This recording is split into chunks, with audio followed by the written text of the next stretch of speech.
Sabahınız xeyirli olsun. Bəli, bir zamanlar Azərbaycanın işğal olunmuş ərazilərində qondarma rejim yaradaraq özlərini dırnaqarası müxtəlif vəzifələrə təyin edib. Azərbaycana və xalqımıza qarşı çoxsaylı cinayət əməlləri törədənlər bugün Bakıda məhkəmə qarşısında, ədalət qarşısında cavab verirlər.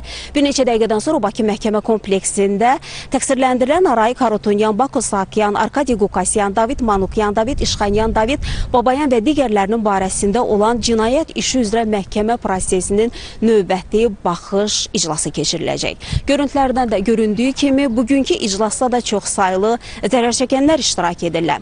Həmin zərərçəkənlərin bir hissəsi 90-cı illərdə Ermənistanın Azərbaycana qarşı apardığı təcavüzkar müharibə nəticəsində zərər çəkənlərdir. Ev eşiyini itirənlər, əzizlərini itirənlərdir. Bir hissəsi isə 2020-ci ildə 44 günlük vətən müharibəsi və ondan sonraki dövrdə Ermənistan silahlı qüvvələrinin Azərbaycana qarşı apardığı təxribatlar zamanı zərər çəkənlərdir. Onlar məhkəmə prosesində həm zərər çəkmiş qismində əyləşirlər, həm də məhkəmədə ifadə verirlər. Qeyd edək ki, hazırki mərhələdə 44 günlük vətən müharibəsi və ondan sonraki dövrlərdə Azərbaycana qarşı aparılan bu təcavüzkar müharibə və işğalçılıq siyasəti nəticəsində törədilmiş çoxsaylı cinayətlər, xüsusilə də terror hadisələri məhkəmə prosesində araşdırılır. İclasda bir daha sübutlarla, faktlarla təsdiqini tapır ki, həmin vaxtı deyilən fikirlər öz təsdiqini tapır.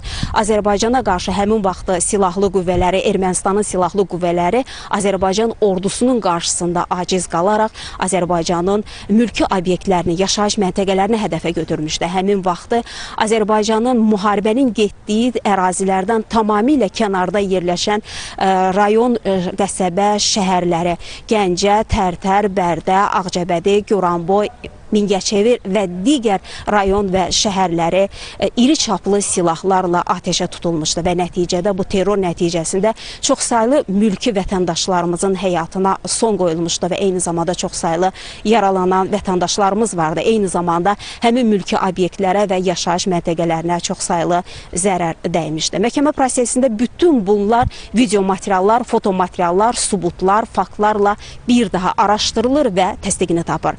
Proses açıq keçirilir. Təqsirləndirilən şəxslərin hər biri iki müdafiəçi və eyni zamanda erməni və rus dilində tərcüməçi ilə təmin olunublar və eyni zamanda zərərçəkənlərin hüquqlarını da məhkəmə prosesində vəkilləri və nümayəndələri müdafiə edirlər. Biz açıq keçən məhkəmə prosesi ilə bağlı xəbərlərin növbəti buraxılışında daha geniş bugünkü iclasla bağlı məlumatları çatdırmağa çalışacağıq deyərək sözü yenidən mərkəzə, studiya ötürürük.